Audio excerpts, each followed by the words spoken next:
여러분 안녕하십니까, 더덕밭입니다. 예, 상당히 풍성하죠. 올 4월 초에 이렇게 잎줄기가 나와서 현재 이렇게 많이 컸습니다. 한 2m 이상은 그걸 볼 수 있어요. 자, 그러면 먼저 4월 초에 더덕 잎줄기가 나온 모습을 한번 보여드리고, 예, 본 영상을 이어가도록 하겠습니다.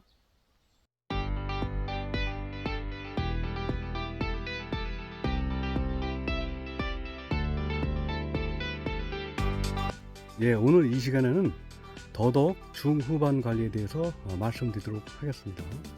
예, 올 가을에 수확 예정인데요. 네, 앞에서 보았듯이 4월달에 이렇게 어린 잎줄기가 나와서 이렇게 많이 컸습니다. 4월달, 5월달, 6월 한 말경까지 예, 성장을 많이 합니다. 예, 5월달에 많이 크죠. 하루에 한 20cm, 예, 한 뼘 정도는 크는 것 같아요. 지금 줄기덩굴이 뻗친 게 한 2m 50 정도 돼 보입니다. 예, 더덕은 최대한 3m 정도까지는 커요. 한 2m는 다 넘습니다. 예, 그런데 여기 특이한 점이 있죠. 가운데 고랑을 기준으로 해서 더덕이 올라간 모습을 볼 수 있죠. 제가 일부러 이렇게 했습니다. 가운데 지점을 받고 그물망을 쳤습니다. 그래서 가운데 부분이 더덕이 다 올라갔죠. 그리고 가생 있는 부분은 고랑으로 빠진 모습을 볼 수 있어요. 왜 그랬을까요? 원래는 양쪽으로 지지대를 받고 그물망을 양쪽으로 올립니다. 그러나 저는 가운데 하나만 했어요. 인력과 비용도 중요하지만은 그 이유를 말씀드리도록 하겠습니다. 예, 가운데 부분이 통풍이 덜 되죠. 가생이 부분은 햇볕도 잘 들어오고요, 통풍이 잘 됩니다. 가운데 보면은 이게 치여서 통풍이 잘 안 돼요. 그래서 가운데 것을 꺼낸 상태입니다. 가생이 것은 자동적으로 햇빛이 잘 받고 통풍이 되다 보니까 큰 영향이 없어요. 그래서 이 방식을 택했는데, 문제는 이게 이제 견딜까 하는 의문이 들어요. 지금 상당히 무겁습니다. 예, 고추말뚝 1m 50짜리를 박아서 예, 오이망을 이렇게 연결했어요. 그리고 가운데 끈으로다 이렇게 고정했는데요. 이게 한 7월, 8월 되면은 무게가 더 나가죠. 예, 꽃 피고 그러면 더 무게가 나갑니다. 예, 그렇지만 큰 문제가 되지 않을 것 같아 갖고 이 방식을 택했습니다. 두 번째는 가운데 복판에 광합성이 잘 됩니다. 그리고 가을에 씨를 딸 때 씨를 제가 받을 건데요. 이 상태에서 받는 게 훨씬 낫죠. 씨가 안전하게 여물 수 있는 장점이 있습니다. 그래서 세 가지를 고려해서 이 방식을 택했습니다. 예, 물론 가운데 더덕이 막 넘어와서 고랑을 메꾸는데요. 이것은 걷어 올려줘야 됩니다. 걷어 올려주지 않으면은 여름철 뜨겁고 우기 때 떠줄 수가 있어요. 그래서 이 상태에서 더덕을 올려주면은 자기들 스스로가 덩굴 심이다 보니까 타고 올라가요. 그래서 그거를 주기적으로 해줘야 됩니다. 예, 그리고 더덕은 6월 중순까지는 이렇게 폭풍 성장을 하다가 예, 장마가 시작되면은 예, 뿌리가 신장되면서 뿌리 비대기로 넘어가죠. 그리고 장마가 끝나는 동시에 꽃이 핍니다.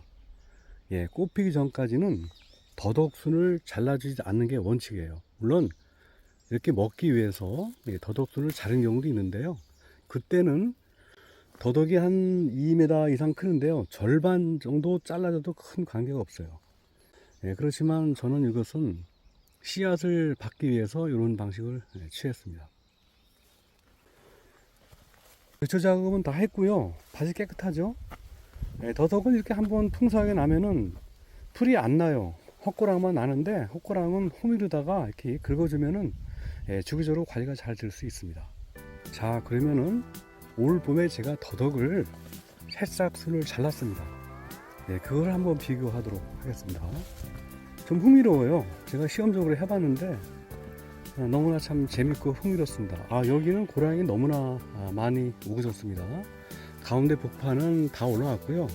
가생이 부분이 이제 고랑을 이렇게 채우는데요. 이것을 올려줘야 됩니다. 앞에서 말씀드렸듯이 올려주지 않게 되면은 예, 한여름에 떠줄 수가 있어요. 통풍이 안 될 수도 있겠죠. 제가 봄에 시험적으로 한 고랑은 새싹 더덕을 먹기 위해서 잘랐는데요. 예, 그 모습을 한번 비교해 보도록 하겠습니다.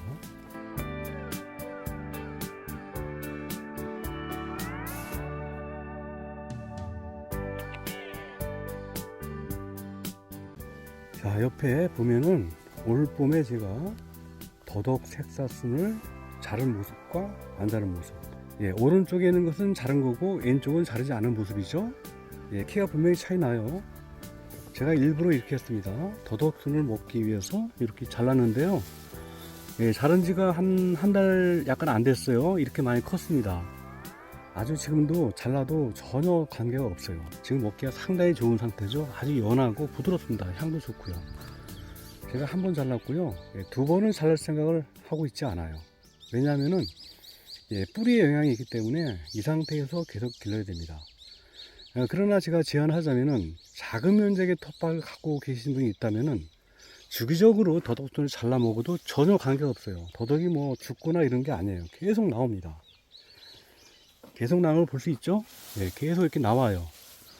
그래서 4월 달에 잘라 먹고 5월 달에도 잘라 먹고 6월 달에도 잘라 먹을 수 있어요. 3번 정도를 예, 더덕 색사순을 잘라 먹을 수 있어요.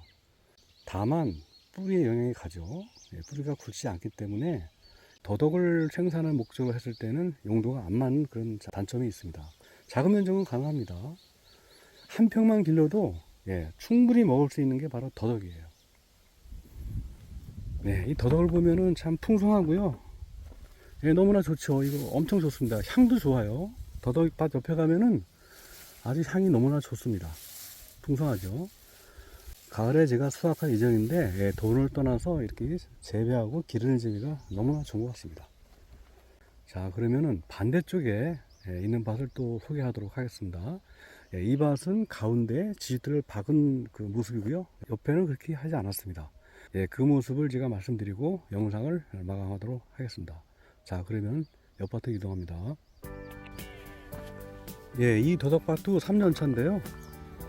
예, 이것은 기둥을 박지 않고 그물망을 치지 않았죠. 예, 이 상태입니다. 예, 이것도 나름대로 장점이 있어요. 자재비가 안 들어가고 또 인력도 덜 들어가는 그런 장점이 있죠.